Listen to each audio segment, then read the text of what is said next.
Hello नमस्कार, Ujjwala kitchen कट्ट्यामध्ये आपल्या सर्वांचं स्वागत। आपण बघा राजस्थानी फेमस चटणी बनवणार आहोत। त्यासाठी हा लसूण घेतलेला आहे 20-25 पाकळ्या, एक मूठभर चिरलेली बारीक कोथिंबीर। खूप चविष्ट, खूप छान लागते ही। त्याच्यात 2 चमचे लाल तिखट। ही चटणी जरा तिखट असेल तर खूप छान लागते। हे बघा,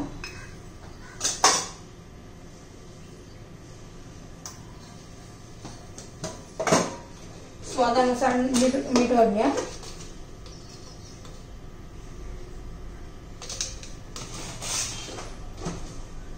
आणि 1 चमचा धने। हे बघा, आता आपण काय करणार आहोत, ते मिक्सर मध्ये अजिबात बारीक करायची नाहीये।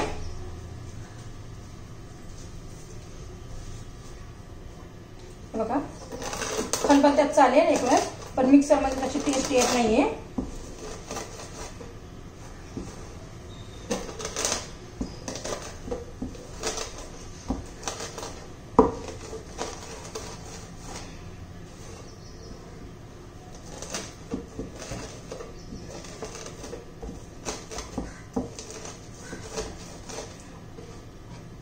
असे एकदम जोर देऊन बारीक करायचं याला, खूप बारीक पण नाही करायचं, आपला ओबड-धोबड असंच ठेवायचं।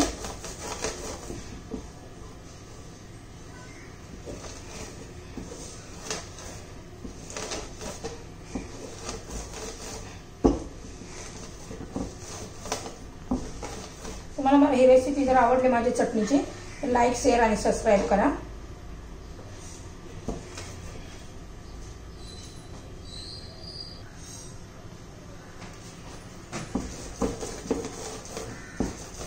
हे बघा, झाली आपली।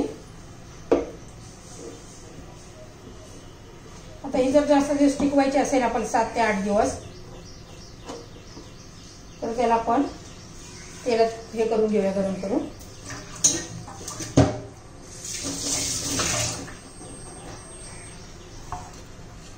हे पहा, आपण तवा गरम करण्यासाठी ठेवलेला आहे।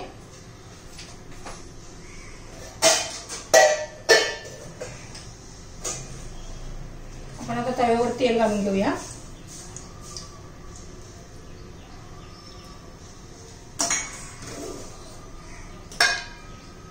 तेल आपलं गरम झालेलं आहे, त्यात मोहरी घालू।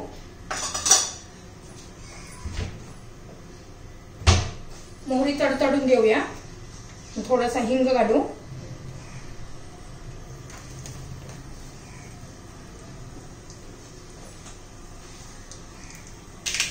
बघा, चांगली मोहरी तडतडली आहे। आपण आता ही मिरची टाकून घेऊया त्याच्यात।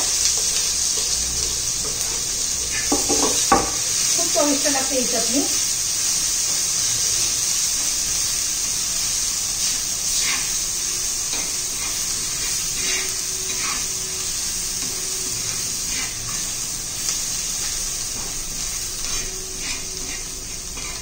बघा, आपली छान अशी परतून झालेली आहे।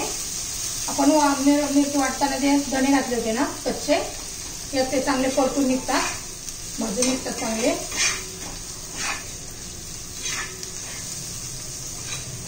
लसूण, धने सगळे चांगले परतून निघतात, लाल तिखट।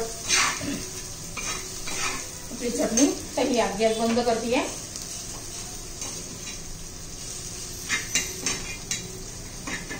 छान असा सुगंध सुटलेला आहे या चटणीचा। लसणामुळे खूप छान चव येते त्याला। हे बघा, आपली चटणी तयार, राजस्थानी चटणी तयार। आता मी एका वाटीमध्ये काढून घेते, बाउलमध्ये। राजस्थानी चटणी तयार।